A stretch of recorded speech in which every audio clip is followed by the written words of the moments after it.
हरे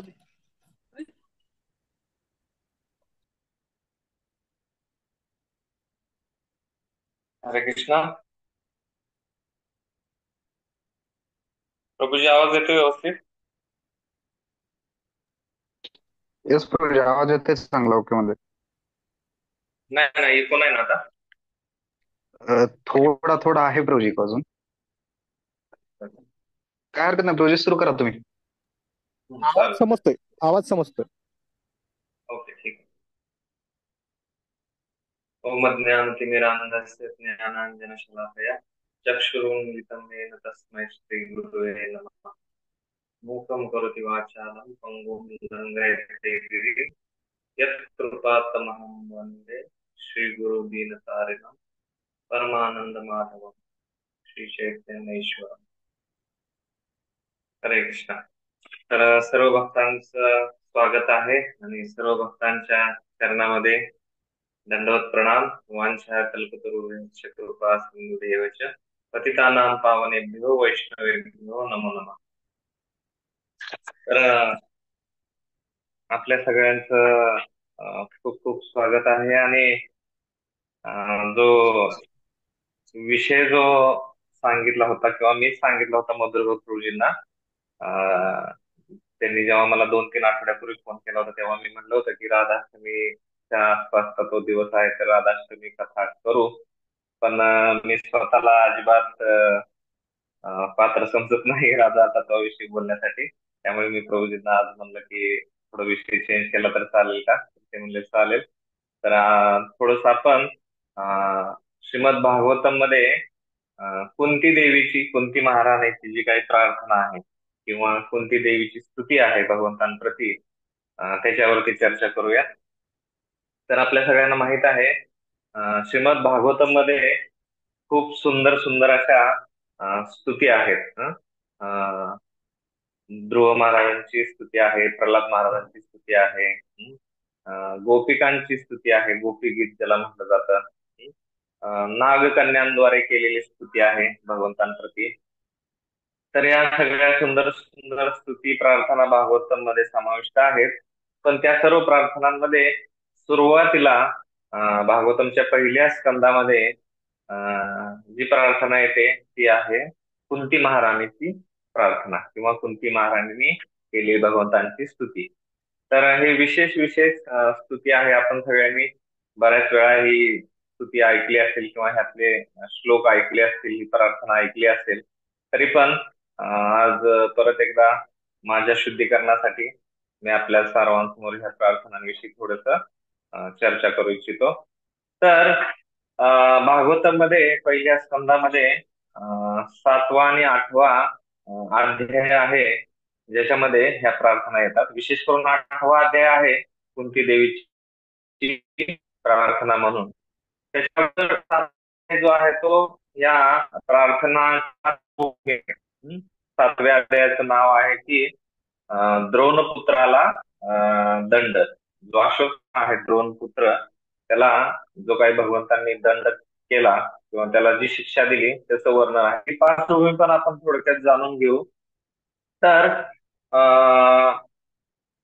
परिस्थिती अशी निर्माण झाली होती की सर्व कौरव जे आहेत ते मारले गेले होते पांडवांद्वारे. आणि जो दुर्योधन आहे त्याचा शेवटी सगळ्यात वध झाला होता.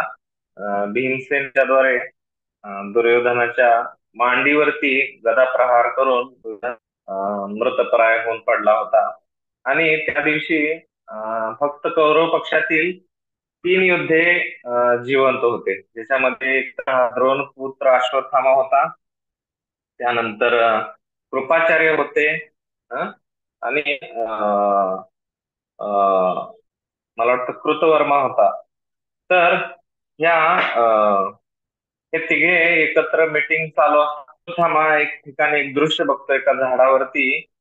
तर एक घुबड जे आहे, घुबड जे रात्री निशाचर म्हणतो आपण, ते घुबड एका झाडावरती येतं आणि त्या झाडाच्या ठिकाणी एक घरटं असतं. त्या घरट्यांमध्ये एका पक्ष्याची पिल्लं असतात, गरुडाची पिल्लं असतात ती. तर ह्या गरुडाच्या पिल्लांना हे घुबड रात्री नष्ट करतं. कारण की हे झोपलेले असतात सर्वजण. तर हे दृश्य बघून अश्वत्थामाच्या मनामध्ये येतं की आपण देखील आता आपले तर सैन्य संख्या कमी म्हणजे सर्वजण ठार झालेले आहेत, आणि आता आपल्याला जर पांडव पक्षाशी युद्ध करायचं असेल किंवा पांडव पक्षाचा काही नाश करायचा असेल तर मग आपल्याला काय करावं लागेल, ह्या युक्तीने जावं लागेल, रात्रीचा आघात करावा लागेल.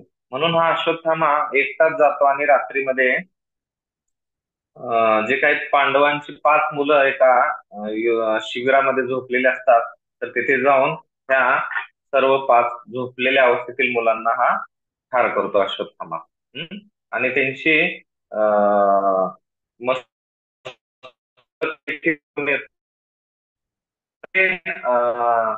घटना ऐकून दुर्योधन पण अतिशय दुःखी होतो, तो देखील निंदा करतो या अश्वत्थाम्याची. आणि मग अश्वत्थामा सकाळी झाल्यावरती जेव्हा पांडव पक्षामध्ये ही बातमी सर्वत्र पसरते की असं असं द्रौपदीच्या 5 पुत्रांची रात्री हत्या झालेली आहे, तेव्हा अर्जुन एकदम क्रोधित होऊन तिथेच एक प्रतिज्ञा घेतो की हे द्रौपदी, ज्या व्यक्तीने हे जे मुलं आहेत यांची हत्या केलेली आहे, त्या व्यक्तीचं जे मस्तक आहे ते तुझ्या चरणापाशी मी आणून टाकेन, आणि त्या चरणावर पाय देऊनच तू त्यांचा अंतिम संस्कार कर. तर अशा प्रकारे प्रतिज्ञा करून अर्जुन कवच धारण करून अश्वत्थामाच्या शोधासाठी बाहेर पडतात. आणि अश्वत्थामाला समजतं की अर्जुन येत आहे, तेव्हा अश्वत्थामा तिथून पळ काढतो, रथामध्ये स्वार होऊन पळतो, आणि अर्जुन त्यांच्या पाठीमागे पळतात रथामध्ये. तर एके ठिकाणी असं लक्षात येतं की अश्वत्थामाच्या आपल्या रथाचे घोडे जे आहेत ते एकदम थकलेले आहेत आणि आता आपल्याला इथून पलायन करणं अशक्य आहे. तेव्हा अर्जुन तिथे येतात आणि अश्वत्थाम्याला पकडतात, आणि अश्वत्थाम्याला ठार करण्याऐवजी ते त्याला बंदी बनवून घेऊन जातात. हं? आणि बंदी बनवून घेऊन गेल्यानंतर जेव्हा द्रौपदीच्या समोर उभे करतात तेव्हा द्रौपदी अतिशय दुःखी होते, आणि ती म्हणते की त्वरित मुक्त करा ह्या अश्वत्थाम्याला, त्वरित मुक्त करा, हा आपला गुरुपुत्र आहे, ज्या गुरुने तुम्हाला सर्व शस्त्रास्त्रांमध्ये निपुण बनवलं त्या गुरूंचा हा पुत्र आहे, हा शिवाय ब्राह्मण आहे, त्यामुळे त्वरित त्याला काय करा, मुक्त करा. मग भगवंत तिथेच असतात, आणि भगवंत सुरुवातीला तर म्हणलेले असतात अर्जुनाला की तू ठार केलं पाहिजे ह्याला, ठार केलं पाहिजे. पण जेव्हा द्रौपदीचे वचन भगवंत ऐकतात तेव्हा मग सगळेजण, भगवंत, युधिष्ठिर महाराज, सगळे पांडव द्रौपदीच्या मताशी सहमत होतात आणि म्हणतात ठीक आहे, याला सोडून द्या. पण या पांडवांमध्ये भीमसेन असतात जे अजिबात सहमत होत नाहीत, आणि भीमसेन म्हणतात की नाही नाही, हा जो आतताई आहे, हा आतताई आहे, जरी ब्राह्मण असेल तर तो आतताई आहे, आणि शास्त्रामध्ये वर्णन आहे की अशा व्यक्तीला ठारच मारलं पाहिजे. तेव्हा भीमसेन मात्र विरोध दर्शवतात की नाही, ठारच मारलं पाहिजे. मग सगळ्यांसमोर परत प्रश्न निर्माण होतो की आता काय करावं, कारण की सुरुवातीला ठार मारण्याचा भगवंतांनी प्रेरणा दिलेली असते, पण परत द्रौपदीच्या सांगण्यावरून भगवंत म्हणतात की ठीक आहे, सोडून द्या. आणि परत आता भीमसेन विरोध करतात, तेव्हा भगवंत अर्जुनाला म्हणतात की हे बघ, तू ह्याला मारलं पण पाहिजेस आणि सोडून पण दिलं पाहिजेस, अशा भाषेमध्ये, सांकेतिक भाषेमध्ये बोलतात. तेव्हा मग अर्जुन समजतो, कारण की अर्जुन भगवंतांचा सखा असतो, शिष्य असतो, तर अर्जुन समजतो की भगवंतांना काय अभिप्रेत आहे. तेव्हा मग अर्जुन त्या अश्वत्थाम्याचं जे केश आहे ते केश आणि त्याचा मणी हा काढून घेतात. बाल हत्या केल्यामुळे अश्वत्थामा अगोदरच निस्तेज झालेला असतो, त्याचा तेज निघून गेलेला असतो, तेजहीन झालेला असतो. त्याचबरोबर अर्जुन त्याचा मणी आणि त्याचे केश पण हे करून घेतात. तेव्हा मात्र भगवंत संतुष्ट होतात, की भगवंतांना तेच अपेक्षित असतं. आणि असं म्हटलेलं आहे की शास्त्रामध्ये जो काही ब्राह्मण आहे त्याचे केश केश काढणं किंवा त्याला हकलून देणं, राज्यामधून हकलून देणं, हे त्याच्यासाठी मरणच आहे एक प्रकारे. तर अशा प्रकारे हा अश्वत्थामाला हकलून दिलं जातं. आणि त्यानंतर दुसऱ्या अध्यायाची सुरुवात, पुढच्या 8व्या अध्यायाची सुरुवात होते की त्याच्यामध्ये सुरुवातीला युधिष्ठिर महाराज जी काही द्रौपदी आहे आणि आपले जे काही सगळे माता कुंती आहे, धृतराष्ट्र आहे, गांधारी आहे, हे सगळ्यांना घेऊन गंगेच्या किनारी गेलेले असतात स्नान करण्यासाठी. आणि आपले जे काही परिजन या युद्धामध्ये मरण पावलेले आहेत त्या सगळ्यांना जल अर्पण करण्यासाठी, त्यांना आहुती देण्यासाठी, अर्घ्य देण्यासाठी युधिष्ठिर महाराज गेलेले असतात. आणि गेलेले असतात, अर्घ्य देऊन होतं त्यावेळेस भगवंत म्हणतात की आता मी परत द्वारकेला जायला पाहिजे, कारण की आता सर्व काही झालेलं आहे. कुरुक्षेत्र युद्ध आहे, झालेले आहे. युधिष्ठिर महाराज करून ते यज्ञ पण करून घेतात. आणि भगवंत जसे द्वारकेला जाण्यासाठी म्हणून रथामध्ये स्वार होतात, तेव्हा मात्र हाच अश्वत्थामा, त्या अश्वत्थाम्याने अगोदर देखील जेव्हा अर्जुन त्यांना पकडायला आलेला असतो तेव्हा देखील अश्वत्थाम्याने एकदा ब्रह्मास्त्राचा प्रयोग केलेला असतो. आणि हे ब्रह्मास्त्र तेव्हा अर्जुन समोर असताना अर्जुनाला देखील भगवंत सांगतात की ह्या ब्रह्मास्त्राचा प्रतिरोध जो आहे तो तू ब्रह्मास्त्राद्वारेच करू शकतोस. तेव्हा अर्जुन देखील मंत्रोच्चारण करून ब्रह्मास्त्र प्रकट करतात. तेव्हा हे दोन्ही ब्रह्मास्त्र एकमेकासमोर येतात तेव्हा सृष्टीमध्ये अतिशय भयानक असं तेज उत्पन्न झालेलं असतं. आणि ते तेज सर्व जीवांना त्रासदायक ठरायला सुरुवात होते. तेव्हा मग भगवंत सांगतात आणि अर्जुन ते दोन्ही ब्रह्मास्त्र माघारी घेतात. कारण की हा जो अश्वत्थामा असतो ह्याला हे ब्रह्मास्त्र परत घेण्याची विद्या अवगत नसते. आणि हे पहिल्यांदा सोडलेले हे ब्रह्मास्त्र अर्जुन माघार घेतात आणि परत हा अश्वत्थामा ह्याला जेव्हा अपमानित करून पाठवण्यात आलेला असतं, हकलून दिलेला असतं, तेव्हा हा अश्वत्थामा परत एकदा ब्रह्मास्त्र सोडतो. आणि हे ब्रह्मास्त्र हे असं अस्त्र आहे की प्रभुपाद खूप सुंदर लिहितात तात्पर्यांमध्ये ह्या, की आजकाल आपण न्यूक्लिअर वेपन्स वाचतो बघतो, किंवा जुने व्हिडिओ जे आहेत ऍटॉमिक जे काही अण्वस्त्र हल्ला झाला होता जपानमध्ये, तर प्रभुपाद लिहितात की आज अणुअस्त्र आहेत ते तर एका ठिकाणी टाकली तर ते काय करणार, संपूर्ण त्या प्रदेशामध्ये प्रचंड प्रमाणात उष्णता निर्माण करून सगळ्यांना नष्ट करणार. त्याच्यामध्ये ते विचार नाही करणार की हा दुराचार्य आहे का सदाचार्य आहे का, नाही. तर हे अण्वस्त्रपेक्षा पण अतिशय प्रगत प्रकारचं विज्ञान हे ब्रह्मास्त्राचं होतं. कारण की ब्रह्मास्त्र हे असं अस्त्र आहे ज्याला लक्ष ठरवून दिलेलं जायचं आणि त्या व्यक्तीलाच बरोबर तो नष्ट करायचं ते ब्रह्मास्त्र. तर अशा प्रकारे हा अश्वत्थामा मंत्रोच्चारण करून ब्रह्मास्त्र प्रक्षेपित करतो संपूर्ण पांडवांवरती. आणि पांडवांचा जो शेवटचा एक अंश आहे जो उत्तरेच्या गर्भामध्ये वाढत आहे त्याच्यावर देखील त्याने ते सोडलेलं असतं. आणि त्याच ब्रह्मास्त्राला बघून उत्तरा पळत येते भगवंतांकडे प्रार्थना करत. आणि उत्तरा भगवंत रथामध्ये असतात तेव्हा खूप सुंदर अशी प्रार्थना म्हणते की खूप सुंदर श्लोक आहे हा, की पाही पाही महायोगीन देव देव जगतपते न अन्यम त्वद अभयम पश्ये यत्र मृत्यू परस्परम. खूप सुंदर श्लोक आहे की उत्तरा म्हणते की पाही पाही महायोगीन, की वाचवा वाचवा मला हे कृष्ण वाचवा, तुम्ही का कोण आहात. उत्तरा विशेषण वापरते की महायोगीन, तुम्ही सर्व योग्यांमध्ये श्रेष्ठ असे महायोगी आहात. तर आपण योगी बघतो की योगी लोक विशेष करून चमत्कार करण्यामध्ये प्रसिद्ध असतात. तर उत्तरेचं पहिलं विशेषण आहे की महायोगी. त्याच्यानंतर म्हणते उत्तरा की देव देव, सर्व देवतांचे पण तुम्ही देव आहात हे कृष्ण. तेव्हा देव देव जगतपते, आणि संपूर्ण जगाचे तुम्ही काय आहात, पती आहात.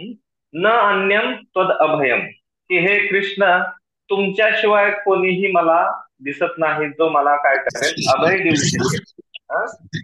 यत्र मृत्यू परस्परम, मृत्यूपासून अभय देणारा तुमच्याशिवाय मला कोणीही इथे दिसत नाही. तर उत्तरेला समोर सगळे पांडव दिसत असतात. भगवंत कदाचित विचार करतात की हा उत्तरेला हे सगळे पांडव कसे काय दिसत नाही, जे आता एवढं मोठं कुरुक्षेत्रात युद्ध विजयी होऊन आलेले आहेत. तर पुढचा शब्द आहे श्लोकामध्ये, यत्र मृत्यू परस्परम. पण हे पांडव जे होते, ही खरी गोष्ट आहे की पांडवांनी कुरुक्षेत्राचं युद्ध जिंकले, विजयी झाले, मोठमोठ्या वीरांना, योद्ध्यांना त्यांनी पराजित केलं, त्यांचा वध केला. पण हे ब्रह्मास्त्राचं रक्षण करण्यासाठी हे सक्षम नव्हते. कारण की उत्तरा म्हणते की एका दृष्टीने म्हणते की हे जे पांडव आहेत हे कोणाला तरी मारू शकतील, एखाद्याचा वध करू शकतील, पण मृत्यूपासून रक्षण करण्याचं या जगामध्ये, या सृष्टीमध्ये केवळ तुमच्यामध्येच सामर्थ्य आहे. त्यामुळे ती म्हणते की न अन्यम त्वद अभयम पश्ये यत्र मृत्यू. मृत्यूपासून अभय देण्याचं सामर्थ्य मात्र भगवंतांकडेच आहे. त्यामुळे ती म्हणते की हे भगवंत, तुम्हीच मला आता अभय द्या. आणि शेवटचा शब्द आहे की परस्परम. परस्परम ह्या भौतिक जगाला उद्देशून हा शब्द आहे की हे भौतिक जग जे आहे ते द्वंद्वाचं आहे. प्रत्येक गोष्टी ते द्वंद्व आहे. तर अशा प्रकारे ही उत्तरा भगवंतांना प्रार्थना करते. त्याच्यानंतर उत्तरेने म्हटलेला दुसरा श्लोक आहे, 2 श्लोक आहेत उत्तरेने उवाच. तर दुसऱ्या श्लोकामध्ये ती म्हणते की हे कृष्ण, मी असं म्हणत नाही की तुम्ही माझं रक्षण करा.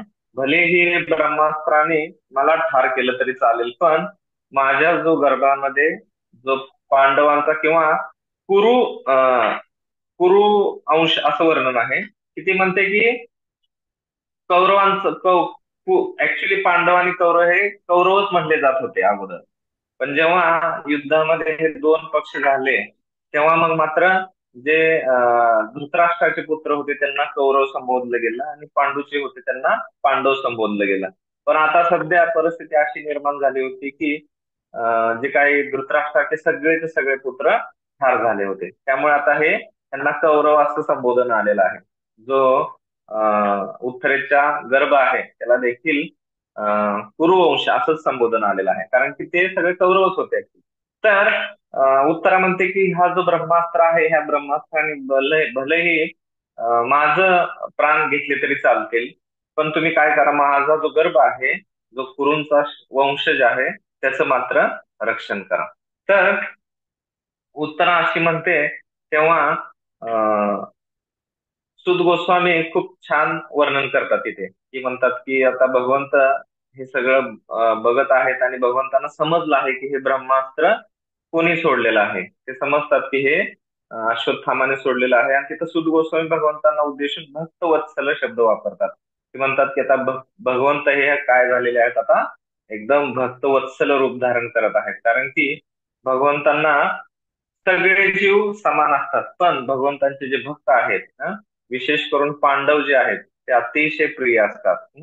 मागच्या जे द्रोण पुत्राला शिक्षा या ठिकाणी सुद्धा भगवंत खूप प्रभावित होतात द्रौपदीच्या आचरणाद्वारे, द्रौपदीच्या व्यवहाराद्वारे. तिथे विचार करतात की इतकं मोठं दुःख तिला प्राप्त झालेलं आहे, तिच्या पुत्रांचा वध झालेला आहे, तरी देखील द्रौपदी नीती किंवा धर्माचा मार्ग सोडण्यास तयार नाही. तरी देखील तिचा जो भाव आहे अश्वत्थाम्याप्रती तो एकदम ती त्याला गुरुपुत्र समजत आहे, एक ब्राह्मणच समजत आहे.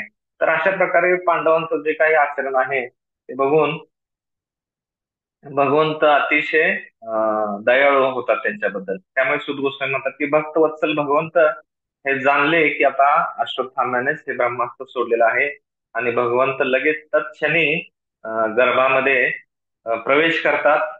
ऍक्च्युली तिथे श्लोक मध्ये आलेला आहे की भगवंत परमात्मा रूपाने प्रत्येक ठिकाणी आहेत, प्रत्येक जीवाच्या हृदयामध्ये भगवंत आहेत. भगवद्गीतेमध्ये पण याची गोष्टी होते आणि भागवतामध्ये पण आहे की प्रत्येक जीवाच्या हृदयामध्ये भगवंत परमात्मा रूपाने राहतात.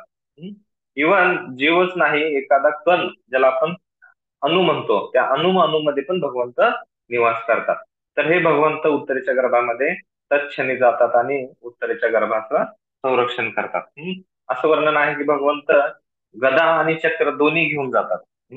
आणि भगवंत इतके भक्तवत्सल आहेत की विचार करतात की जर का गदा फेल झाला ब्रह्मास्त्रासमोर, तर मी लगेच सुदर्शनाने ब्रह्मास्त्राचा प्रतिरोध करेन.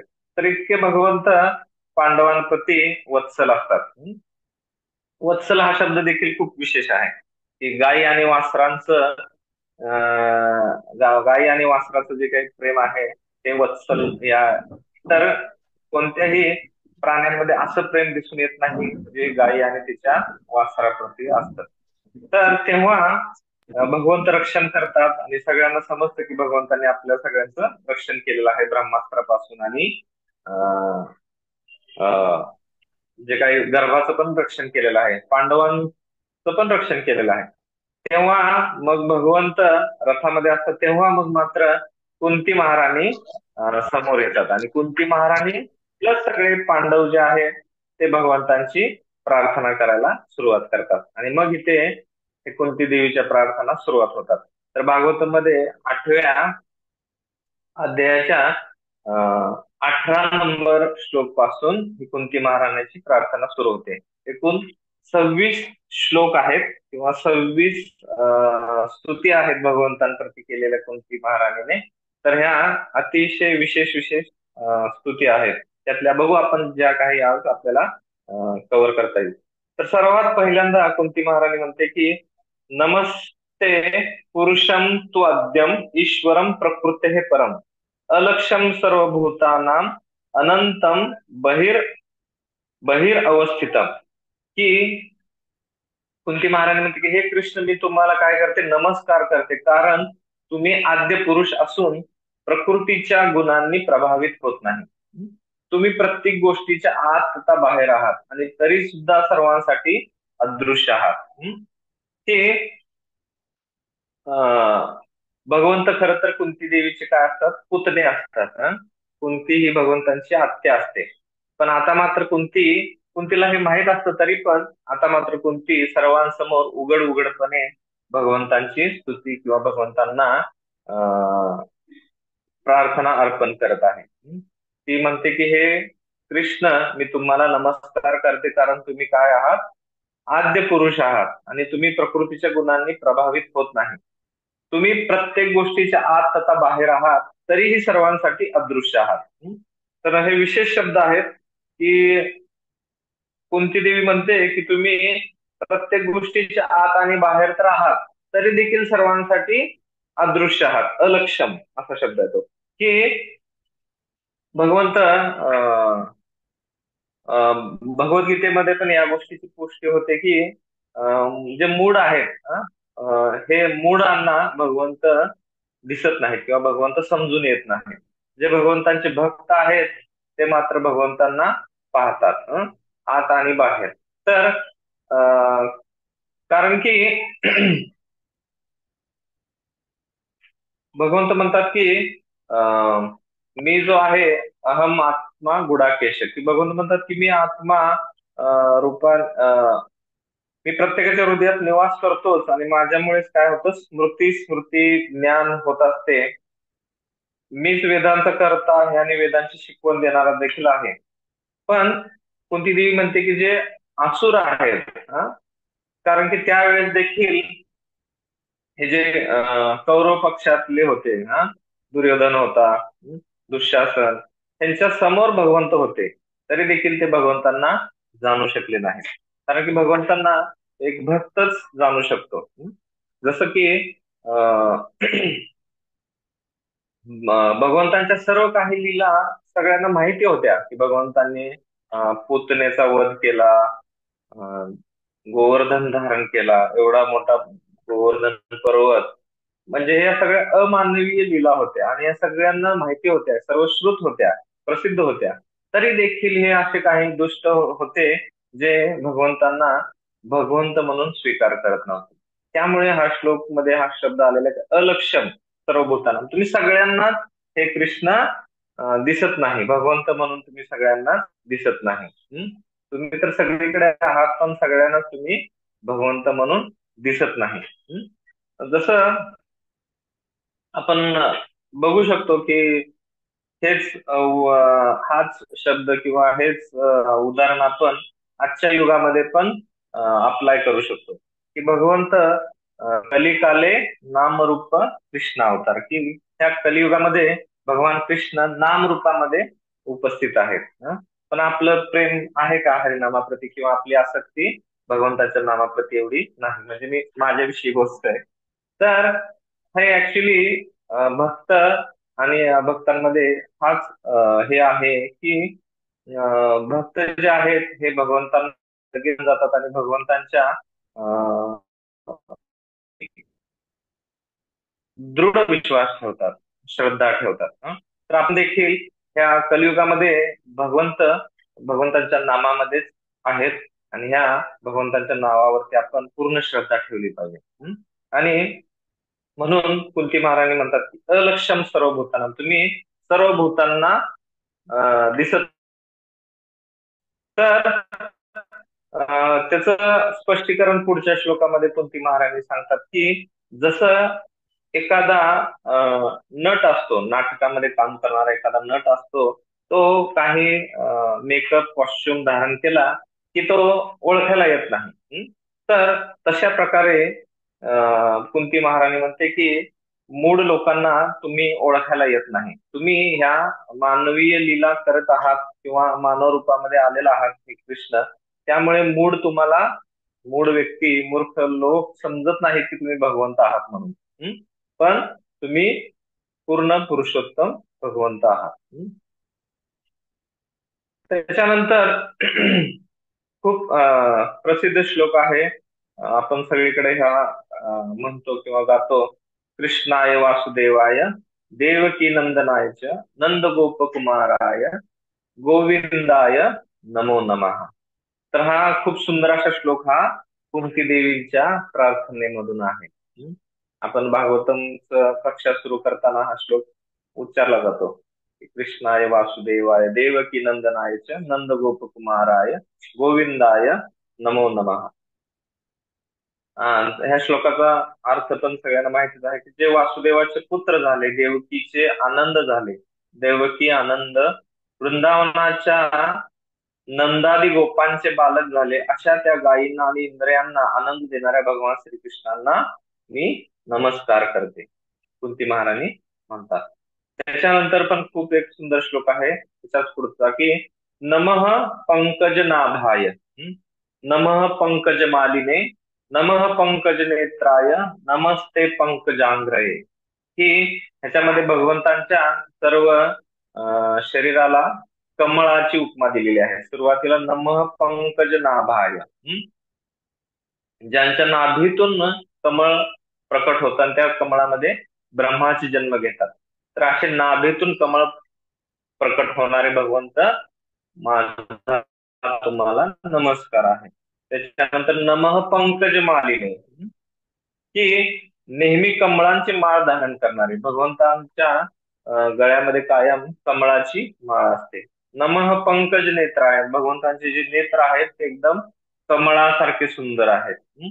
नमस्ते पंकजांग्रहे, की तुमचे जे जंग आहे ते देखील सॉरी नमः पंकजांग्रहे, ज्यांच्या चरण तळावर कमळांची चिन्ह आहे. तर हे सर्व कमळाच्या उपमा भगवंतांच्या शरीराला देण्यात आले आहेत. असं म्हटलं जातं की कमळ जे आहे ते ब्रह्माजीद्वारे निर्मित नाहीये. कमळ हे 84 लक्ष योनींमध्ये येत नाही, कारण की ब्रह्माजींचा जन्म कमळामध्ये झालेला असल्यामुळे कमळ हे ब्रह्माजीच्या सृष्टीमध्ये नाही. त्यामुळे कमळाची उपमा ही भगवंतांच्या शरीराला, भगवंतांच्या वेगवेगळ्या अवयवांना देण्यात आलेली आहे. तर अशा प्रकारे हा दुसरा श्लोकांमध्ये कुंती देवी प्रार्थना करतात भगवंतांची.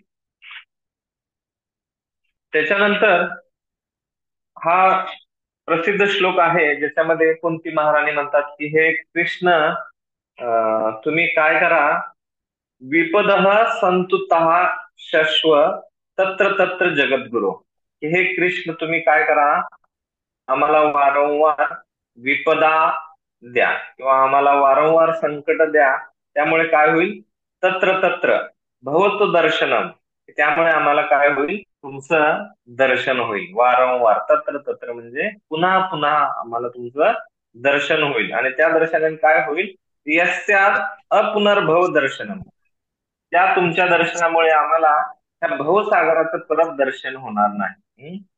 हा खूप विशेष श्लोक आहे कुंती महाराणीचा, की कुंती महाराणी भगवंतांना काय मागतात, की विपदा, संकट द्या, तुम्ही काय करा, आम्हाला वारंवार संकट द्या. कारण की पुढच्या श्लोकांमध्ये कुंती महाराणी या संकटांचं पण वर्णन करते, की म्हणते की हे कृष्ण, आमच्यावरती काय काय संकट आली होती. तर पुढच्या श्लोकांमध्ये येतं की भीमसेनला विष पाजण्यात आलं होतं लहान असताना, भीम लहान असतानाच त्यांना विष प्रयोग झाला होता आणि एका ह्याच्यामध्ये त्यांना टाकून दिलं, नदीमध्ये टाकून देण्यात आलं होतं. त्यानंतर लाक्षागृहामध्ये त्या सर्व पांडवांना त्यांच्या आईसोबत जिवंत जाळण्याचा प्रयत्न करण्यात आला होता लाक्षागृहामध्ये. त्याच्यानंतर त्यांना वनवास भोगण्यास भाग पाडलं गेलं. किती किती कष्ट त्यांना सगळ्यांना देण्यात आली. युद्धामध्ये किती मोठे मोठे रथी महारथी त्यांच्या विरोधी पक्षामध्ये होते. तर ही सगळी जी काही संकट होती, त्या सगळ्या ज्या काही विपदा होत्या, त्या सर्व विपदांच्या वेळेस हे कृष्ण आम्हाला तुमचं स्मरण होत होतं. वारंवार आम्ही काय करायचो, तुमचं स्मरण करायचो. तर म्हणून तुम्ही काय करा, हे कृष्ण आम्हाला वारंवार संकट द्या, विपदा द्या, ज्याच्यामुळे काय होईल, भवतो दर्शनम, त्यामुळे तुमचं दर्शन होईल आम्हाला. आणि तुमचं दर्शन झाल्यामुळे कुंती महाराणी इथं पुष्टीकरण करतात की अपुनर्भव दर्शनम, की ज्यामुळे आम्हाला परत या भवसागरात किंवा या भौतिक जगामध्ये परत आम्हाला यावं नाही लागणार. तर आमचं हे भौतिक जग किंवा जन्म मृत्यूचे हे काही चक्र आहे ते तुटून जाईल. हे जन्म मृत्यूच्या चक्रामधून आम्ही मुक्त होऊ. तर ही खूप सुंदर प्रार्थना आहे. मला वाटतं वेळ झालेला आहे का? 41 दिसत आहे. प्रभूजी, तुम्ही चालू ठेवा. आम्ही भक्तांना विनंती करतो की ज्या भक्तांना काही प्रश्न असतील ते हँड रेज करू शकतात. 5 मिनिटांनी आपण प्रश्न उत्तर घेऊया. ठीक आहे. तर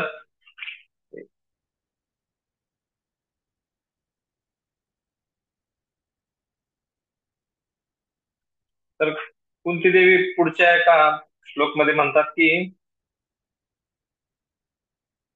नमो अकिंचन वित्ताय निवृत्त गुणवृत्तये आत्मारामाय शांताय कैवल्य पतये नमा, की हे कृष्ण भगवद्गीतेमध्ये पण हे या संदर्भात श्लोक आलेला आहे की भगवंतांना कोणते लोक शरण जातात, की आपण बघतो की ज्यांच्याकडे खूप संपत्ती आहे, किंवा ज्यांचा जन्म उच्च कुळात झाला आहे, किंवा ज्यांच्याकडे उच्च शिक्षण आहे, किंवा शारीरिक सौंदर्य खूप आहे, असे भौतिकवादी किंवा संपत्तीसाठी वेडे झालेले लोक भगवंतांना सहज शरण जात नाही. तर कुंती म्हणतात की की तर तुम्ही काय आहात, नमो अकिंचन. अकिंचन म्हणजे ज्यांच्या भौतिक साधन नाही, अशा अकिंचन वित्ता, या अशा अकिंचन लोकांचे तुम्ही काय आहात, वित्त आहात. अकिंचन लोकांची संपत्ती कोण आहात, तुम्ही आहात. ज्यांच्याकडे भौतिक संपत्ती नाही असे लोक भगवंतांना शरण जातात आणि भगवंतांच्या प्राप्तीचा मार्ग स्वीकारतात. आणि अशा लोकांची जी संपत्ती असते ते काय असतात, कृष्णच असतात. त्यामुळे हा श्लोकामध्ये कुंती महाराणी म्हणतात की नमो अकिंचन वित्ताय, की अकिंचन लोकांचं जे वित्त आहेत तुम्हीच आहात. निवृत्त गुणवृत्त आहे, आणि तुम्ही काय आहात, त्रिगुणांच्या पलीकडे आहात. निवृत्त म्हणजे पलीकडे, आणि गुणवृत्त आहे, तीन जे गुण आहेत त्या त्रिगुणांच्या तुम्ही काय आहात, हे भगवंत परे आहात. आत्मारामाय, तुम्ही काय आहात, आत्माराम म्हणजे स्वतःमध्येच रममान होतात. आत्मारामाय शांताय कैवल्य पतये नमा. कैवल्य म्हणजे जे काही ब्रह्म अनुभव घेण्यासाठी जे प्रयत्न करतात, त्यांचे जे पतये म्हणजे त्यांचे जे आराध्य आहेत, ब्रह्म अनुभव घेणाऱ्यांचे जे आराध्य आहेत ते म्हणजे कैवल्यपती, म्हणून हे कैवल्यपतये नमः. तर कुंती महाराणी म्हणतात की तुम्ही जे अकिंचन आहे, त्यांचे संपत्ती, ज्याच्याकडे काहीच भौतिक साधन संपत्ती नाही, तुम्ही आहात. तुम्ही त्रिगुणांच्या पलीकडे आहात, काम आहात आणि कैवल्य पतये आहात. कैवल्य पतये, ब्रह्म अनुभव घेणाऱ्यांचे तुम्ही पती म्हणजे स्वामी आहात.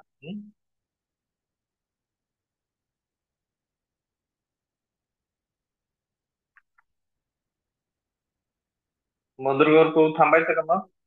प्रश्न कुणाचे काय? तो जे प्रश्न नाही चालू करू शकतो, चालू ठेवा तुम्ही.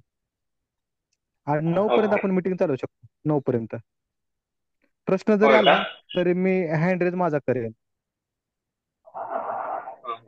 थोडं प्रश्न उत्तर सारखं झालं तर मग बरं होईल म्हणजे. प्रश्न विचारलं तर आपण हे करू शकतो, हम्म. विचारल्यानंतर आपण घेऊया. ठीक आहे. तर हे कुंती महाराणीचे जे काही 26 श्लोक आहेत त्याच्यामधले हे 10 श्लोकच आपण आज चर्चा करतोय. तर हा शेवटचा श्लोक आहे ज्याच्यामध्ये कुंती महाराणी म्हणतात की जन्म ऐश्वर्य श्रुतश्री, की जन्म ऐश्वर्य श्रुत आणि श्रीभी म्हणजे एखादा व्यक्ती जेव्हा भौतिक दृष्ट्या एकदम उच्च कुळामध्ये जन्म घेतो किंवा एखाद्या व्यक्तीकडे ऐश्वर्य, गडगंज संपत्ती असते किंवा उच्च शिक्षण घेतलेलं असतं किंवा आकर्षक सौंदर्य असतं, हे सर्व भौतिक गोष्टी आहेत. या भौतिक उन्नती म्हणतात. पण अशा नश्वर भौतिक गोष्टी मिळाल्याने व्यक्ती काय होतो, गर्विष्ठ होतो आणि तो मदोन्मत्त होतात. परिणामी भौतिकदृष्ट्या उन्मत्त झालेले असे लोक हे गोविंद किंवा हे कृष्ण हे नाव उच्चारू शकत नाही. हे लोक भगवंतांना शरण जात नाहीत, भगवंतांच्या मंदिरामध्ये येत नाहीत, भगवंतांचं नाव उच्चारण करीत नाहीत. कारण की ह्या गोष्टी, ह्या भौतिक गोष्टींमुळे त्यांच्या मध्ये एक प्रकारचा गर्व निर्माण होतो.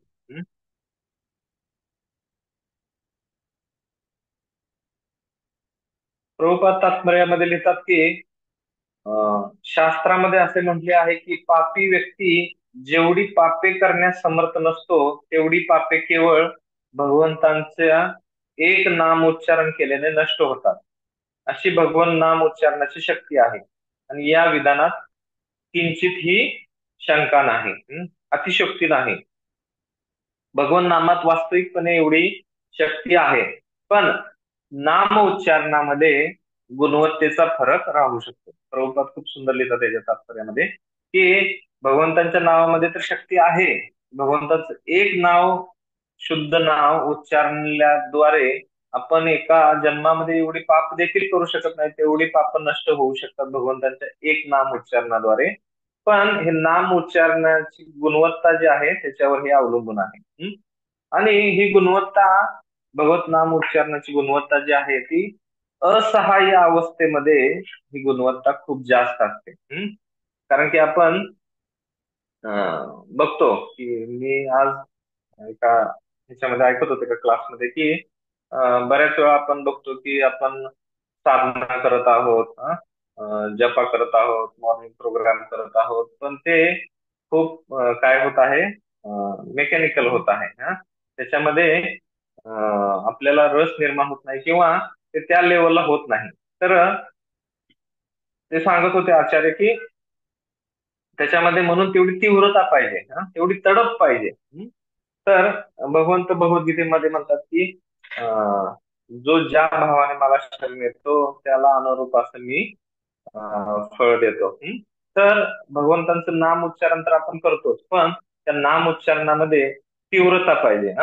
प्रभुपाद लिहितात की असहाय्य अवस्थेमध्ये मनुष्य सर्वतोभावे भगवंतांचे दिव्य नाम उच्चारू शकेल, परंतु भौतिक समाधानात रमलेला तोच व्यक्ती तेच नाम उच्चारेल तर ते सारखं असणार नाही.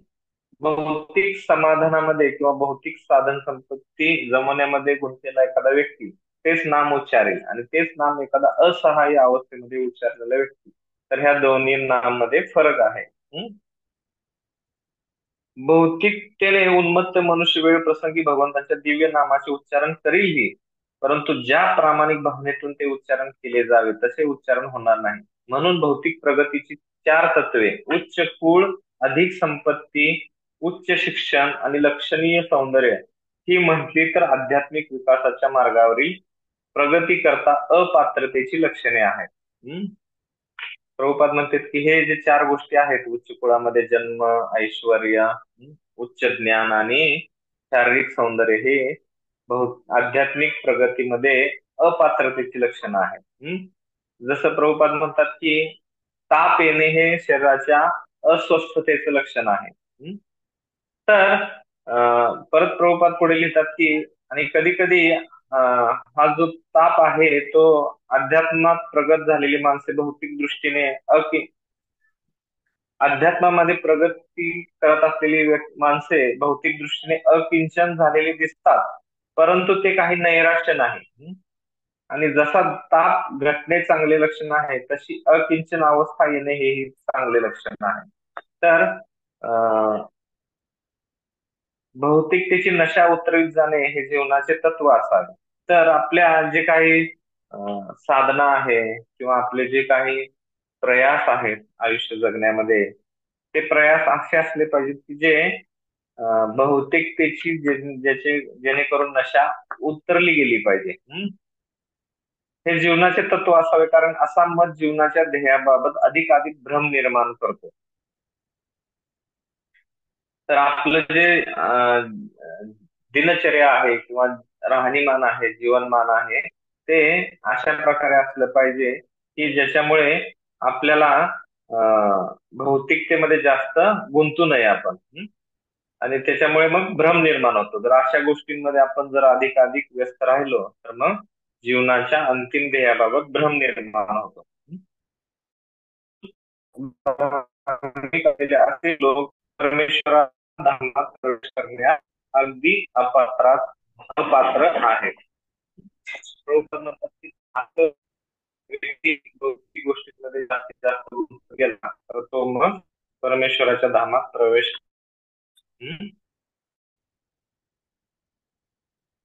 ठीक आहे मधुर तू. ओके, ठीक आहे. तर तुमचा काही प्रश्न असेल तर विचारू शकता. तर आज खूप सुंदर असं प्रवचन दिलेलं आहे आणि सर्व वैष्णवांच्या सेवेसाठी त्यांनी हा खूप सुंदर असा प्रयत्न केला. तर आपण सर्व वैष्णव प्रभूजींचे 3 वेळा हरी बोल म्हणून आपण प्रभूजींचा आभार मानूया. हरी हरी बोल, बोल, हरी हरी बोल, बोल, हरी बोल, हरी बोल. हरी बोल.